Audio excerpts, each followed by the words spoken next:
সুন্দরভাবে আমরা সকাল 10টা থেকে বিকাল 4টা পর্যন্ত নির্বাচনের কার্যক্রম পরিচালনা করেছি। আপনাদের সকলের সহযোগিতায় এখানে যারা আছেন, এলাকার গণ্যমান্য ব্যক্তিবর্গ, ইলেকট্রনিক মিডিয়ার ভাইয়েরা, সবাই অত্যন্ত সুন্দরভাবে এবং যারা ভোটার ছিল অত্যন্ত সুশৃঙ্খলভাবে নির্বাচনে অংশগ্রহণ করেছে। সবাইকে অসংখ্য ধন্যবাদ জানাচ্ছি। আর আমার হাতে নির্বাচনের ফলাফল এসেছে। আচ্ছা, জয় পরাজয় সবখানে আছে, ঠিক না? আমরা অবশ্যই এটা মেনে নিব, এটা মানতে হবে। আর নির্বাচনে একটু বিশৃঙ্খল পরিস্থিতি থাকে, সেই তুলনায় আমরা আজকে দেখেছি যে মোটামুটি ভালোভাবে আমরা নির্বাচন করতে পেরেছি নাকি। যাই হোক, আজকে আমি ফলাফল প্রকাশ করছি।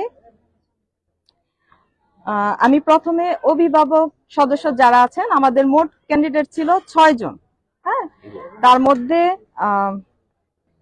প্রথম হয়েছে গিয়াসউদ্দিন, সাধারণ অভিভাবক সদস্য, প্রতীক 3।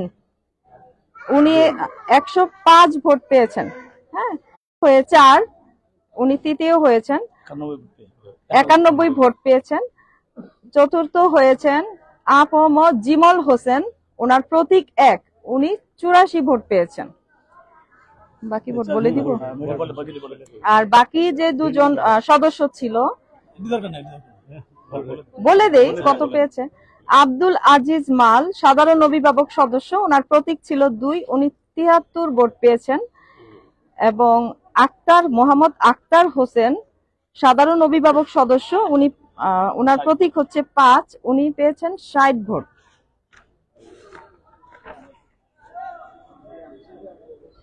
আচ্ছা, আমাদের দাতা সদস্য নির্বাচিত হয়েছেন মোহাম্মদ মনসুর বিন মাহবুব শিকদার, ওনার প্রতীক ছিল 2, ওনার প্রাপ্ত ভোট ছিল 3।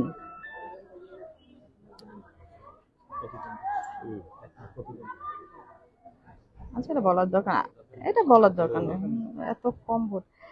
আচ্ছা, আমি এখন সংরক্ষিত মহিলা অভিভাবক সদস্য, আমাদের ছিল মোট 2 জন। তার মধ্যে প্রথম হয়েছে তাসলিমা আক্তার, ওনার প্রতীক ছিল 1, ওনার প্রাপ্ত ভোট সংখ্যা ছিল 103। এবং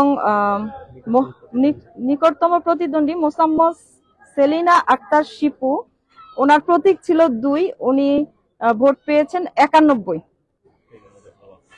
এই ছিল আমাদের মজিদপুর উচ্চ বিদ্যালয়ের ম্যানেজিং কমিটির ফলাফল। সকলকে অসংখ্য ধন্যবাদ সহযোগিতা করার জন্য। জি, আসসালামু আলাইকুম।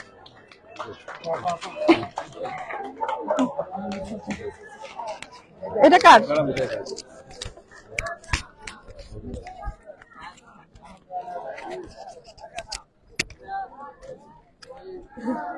দর্শক সকলকে শুভেচ্ছা জানাই। ইমাম হোসেন ফেসবুক আইডি থেকে আপনারা দেখছেন আজ সারাদিন ব্যাপী কুমিল্লা তিতাস উপজেলা মজিদপুর উচ্চ বিদ্যালয়ের ম্যানেজিং কমিটির অভিভাবক সদস্য নির্বাচিত।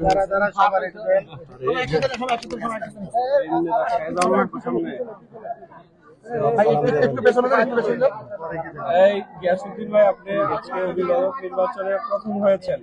এর আগেও আপনি এই উচ্চ বিদ্যালয়ে অভিভাবকের দায়িত্ব পালন করেছেন, আপনার অভিব্যক্তি কি?